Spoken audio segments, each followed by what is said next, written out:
This is a response to I2I35's video, Evolutionists are Anti-Science.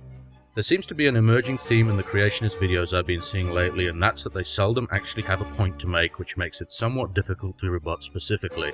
In this particular example, you spend 2 minutes making sweeping statements against science in general and evolutionary theory specifically without ever pausing to provide any evidence to support your outrageous assertions.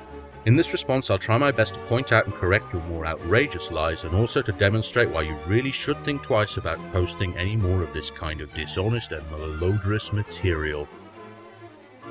You know, after a long time of encountering what evolutionists say, what they do is actually really anti-science. They're perverting everything that has ever been founded in science by the Bible-believing creationists Isaac Newton, Johannes Kepler, Albert Einstein, and so on. Although Albert Einstein, he's a big mystery, but he kind of believed in God. Oops, almost left yourself open to an intellectual raping of biblical proportions there, didn't you? As it is, you still left enough material hanging out of your rectal cavity to justify my having to shove it back up where it came from. It's no mystery and a matter of record that Einstein was at most a pantheist who was open to the possibility that the word God might be applied to the universe itself. He rejected outright the concept of a personal anthropomorphic God, including the one that you continue to insist is real despite the lack of any evidence to support its existence and a world of evidence that points to it and all others as being just the figments of primitive imaginations. Your attempt to co-opt Einstein is as pathetic as your inability to live in a world that's not populated by fairy tales from your childhood. In addition, you seem to be harboring the delusion that Newton, Kepler, and others were made from the same mental stuff as the pale and sickly gelatinous mass that occupies the space between your ears. But luckily, these great men were able to look past the safety blanket of the religion that you wrapped yourself in and let the evidence lead them where it would. For them, God did it wasn't enough, and while some of them might have been inspired by the beliefs, they were certainly not satisfied by simply blindly accepting the patently ludicrous stories in your holy book that are purported to describe reality. Had they been of your mindset, they would have been happy to accept these simplistic fables and explanations, and humanity would have been left to fester in superstition and ignorance. Fortunately for us, when the evidence said otherwise, people like them had the character and fortitude to put aside these childish myths and fables, accept reality for what it was and not what they wanted it to be, and modify their beliefs accordingly, if not abandon them entirely. The simple fact of the matter is that these were great scientists not because of their religion but despite it, and your attempt to use them to bolster the crumbling edifice of your belief system smacks of nothing short of desperation. But they're trying to say things like, gravity is a theory, not a law. They're trying to say, oh, time is an illusion. No, gravity is a law, established. I mean, look at this. That's gravity. Do you really think that your uninformed opinion means more than actually picking up a book and reading up on a subject before opening your mouth?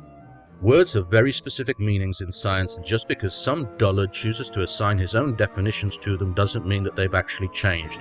All this demonstrates is your arrogant inability to listen to or understand what's being said. What you just demonstrated was the fact that objects tend to fall to Earth because of a force we label with the word gravity. Perhaps in times past you'd have been satisfied in believing that this was due to angels pulling the pen to the ground with invisible threads and left it at that. Fortunately for us, Isaac Newton had the brilliant insight that this very same force reached up into the heavens and maintained the moon and the planets in their orbits. Using his hypothesis that every object in the universe attracts every other, he demonstrated mathematically that this force obeyed the law that stated that it was invariably proportional to the product of the object's masses and the inverse of the square of the distance between them. Following experimental and observational verification of his ideas, his hypothesis was promoted to the status of theory. Over 200 years later, Einstein improved on Newton's work by demonstrating that objects attract each other by warping the fabric of space and time using his theory of general relativity. So despite what you say, gravity is a fact, and a law, and a theory, and your assertion to the contrary does nothing other than demonstrate your complete and utter ignorance of science and your willingness to show it to the world. We never see goo-to-you evolution happening, ever. All we see are variations within the kinds. Changes within species happen. But Darwin didn't write a book called How Species Change. He talked about the origin of species. So now you have the gall to categorically state what's in a book that you've obviously never read.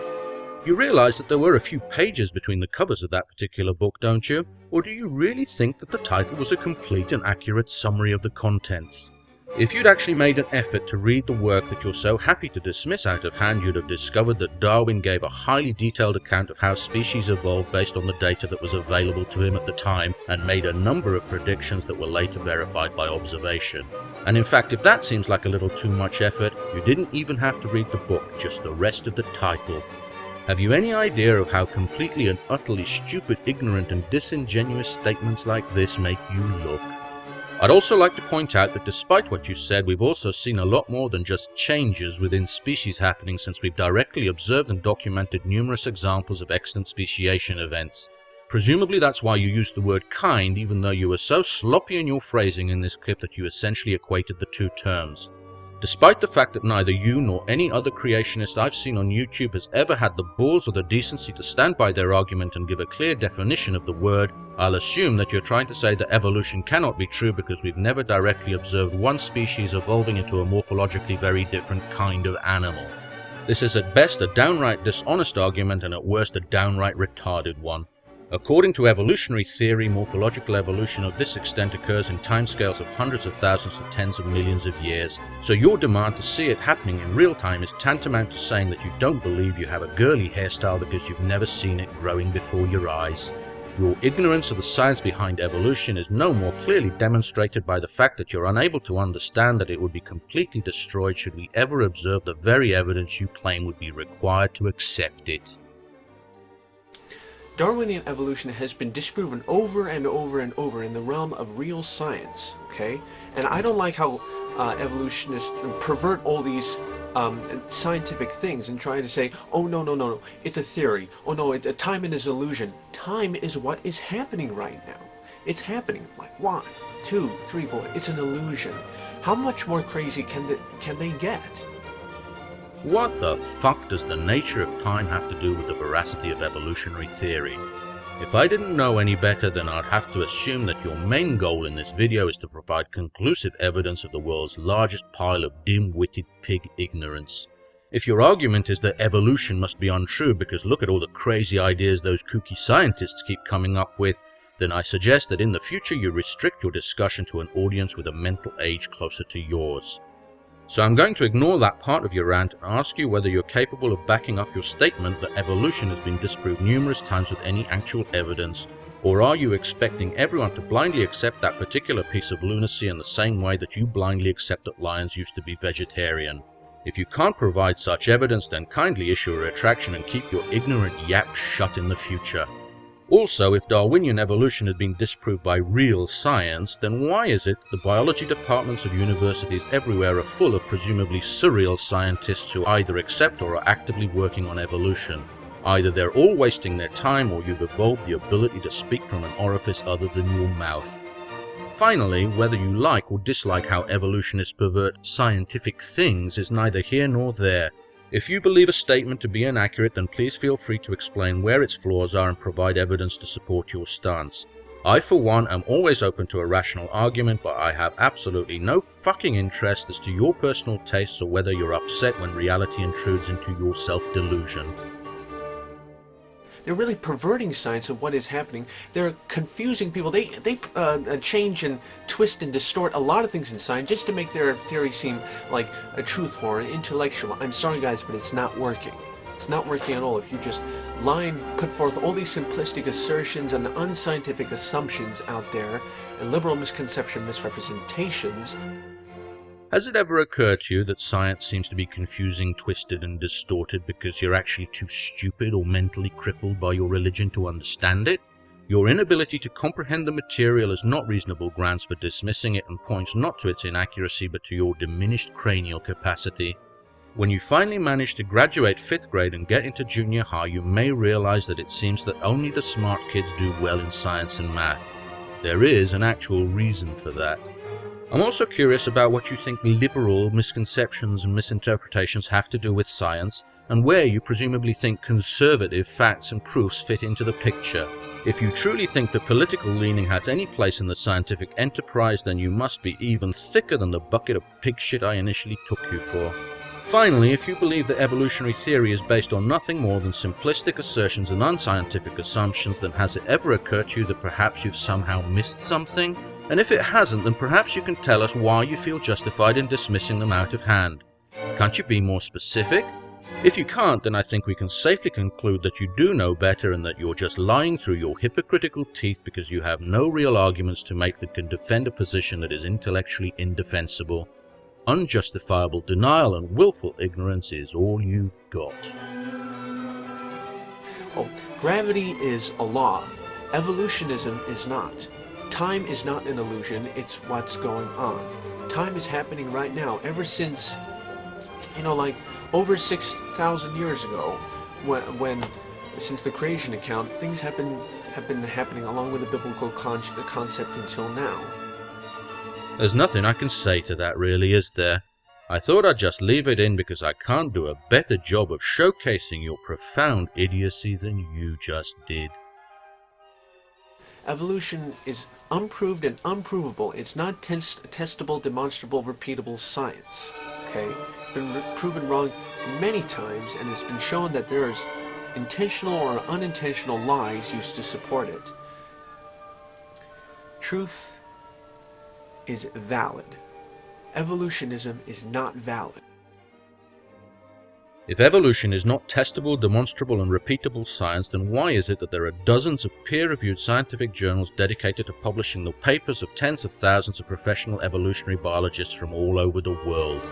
Is it really more likely that this whole enterprise is based on misconceptions and lies propagated by some of the smartest minds on the planet, or that you're just an ignorant fucktard who can't bring himself to let go of his childish delusions? If you want to at least try to refute the latter, then would you please supply us with these instances where evolution has been disproved or of the lies you claim have been used to support it?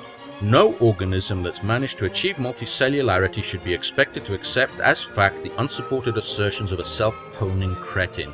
Stump up or shut up. Finally, evolution is as unproved and unprovable as any other theory in science. We've never seen electrons being fired across a cathode ray tube, but we've used our knowledge of them to build computers and microscopes that actually work. We've never seen the fabric of space-time being stretched by mass or velocity, but we've been able to use our knowledge to predict gravitational lensing and to know by how much to slow down the clocks on our GPS satellites. We've never seen two molecules reacting with each other, but we've been able to use our knowledge of it to synthesize fertilizer to feed the world and pharmaceuticals to cure our diseases. Similarly, we've never seen a fish evolve into an amphibian, but we've been able to use our knowledge of it to correctly predict where the fossils of these intermediates could be found, and that every single organism discovered since Darwin would fall neatly into the phylogenetic nested hierarchy of life. Evolutionary theory has been developed using the same scientific method and by individuals with the same dedication to discovering the truth as all the rest of modern science. The only reason you choose to deny it and the age of the earth and none of the others is because they disagree with the fantastic fables written by primitive men in a primitive age that you have set your stock in, and not because there's a rational argument against them. I think you'll find it less torturous to give up on this lunacy as have the majority of Christians and find peace with your God in the knowledge that some parts of your book might not be literal. If you can't do that, then at least accept that your choice isn't rational and learn to live with it.